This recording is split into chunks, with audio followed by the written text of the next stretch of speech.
plastic surgeons are now reporting higher numbers of people coming to them asking for something known as a boot bulge liposuction. So what the hell is that?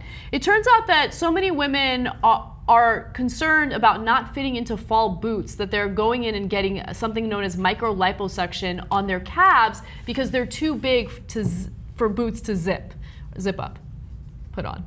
Whatever. All of those are right. You hit it 3 for 3. I just thought that this was fascinating because it's like yet another example of all the like very, very detailed body parts that we want to like perfect in order to fit into certain clothes or to look a certain way. Now understand, I'm not against plastic surgery, full disclosure. I've had plastic surgery on my nose. So like I'm not like judging in any way, shape or form, but like I feel as though every year there's like a new plastic surgery trend. Now I've never all heard of a sudden I'm like, oh shit, are my calves too big? Like what's going on? Is there something wrong with my calves? Nobody needs to get their calves reduced. So, it's not fat for the most part, for most people. So let me tell you what's going on, all right? One doctor, a plastic surgeon, says it's definitely a thing, especially this time of the year when some women aren't able to wear the boots they want. And one woman by the name of Sabrina, she hasn't revealed her last name, tells the press, I'm a fairly fit person. I always exercise. It wasn't an area I could fix on my own. I assumed that if you could have liposuction on your stomach, why not on your calves? And the surgeon also says, if the woman is an avid bike rider or runner, which I am, it's all muscle, the procedure isn't possible. There has to be at least a little fat there to perform the procedure, right? So it's impossible, Anna, impossible. What I find interesting about this story, though, is it's not necessarily about looking a certain way. It's about changing your body to accommodate to a very specific fashion trend. Yeah. Like maybe boots are going to be out in 2 years. Are they even in now? I really don't know because guys don't pay this much attention to this. Like the guys, they pay attention. It's okay, maybe they like them, but they don't care that much. If you're wearing high heels or something, dedicated to women wearing boots. That's true, and it's massive.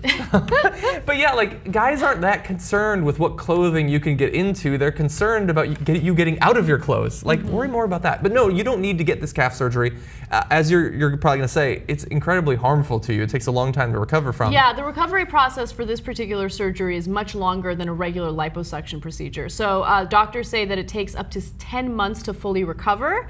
However, it could take anywhere between 4 to 5 months to recover about 85%. Yeah. So keep in mind that during that time, you're not going to be able to exercise because they're your calves, right? Yeah. So you got to take it easy. You're recovering. And so I don't know, that might actually defeat the purpose because you get the liposuction and then you put on weight because you're not exercising. Yeah. So you got to be really, really careful. Yeah. No, it's totally unnecessary. I think that everybody should take care of their body when possible, but this isn't the way to do it. And I think it's like, how are we supposed to, as a society, criticize like foot binding in the past in China when we're doing this? Like I can imagine like a media person in China in the 1400s saying, this year they're binding their feet. What will they think of next? Like it's the same thing. Like don't contort your body. Just don't eat too many carbs, eat some vegetables, and exercise from time to time. That's really all that you need to do. But to be fair, for some people it's not that easy. It sounds like it's gonna work. It works for a lot of people, but for others it's not that easy. Okay. There are like trouble spots where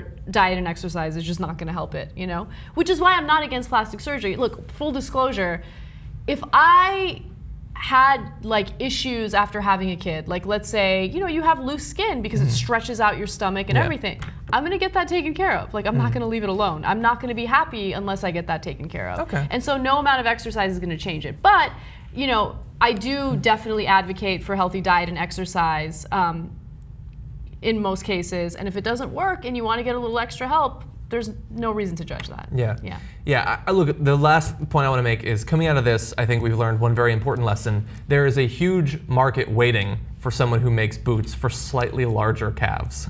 You will make $1 billion, apparently.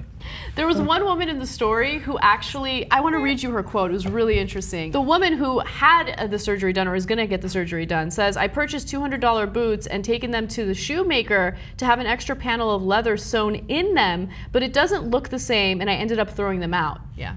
First world problems. That's the best point of the story. It doesn't look the same when I add more leather to my leather boots.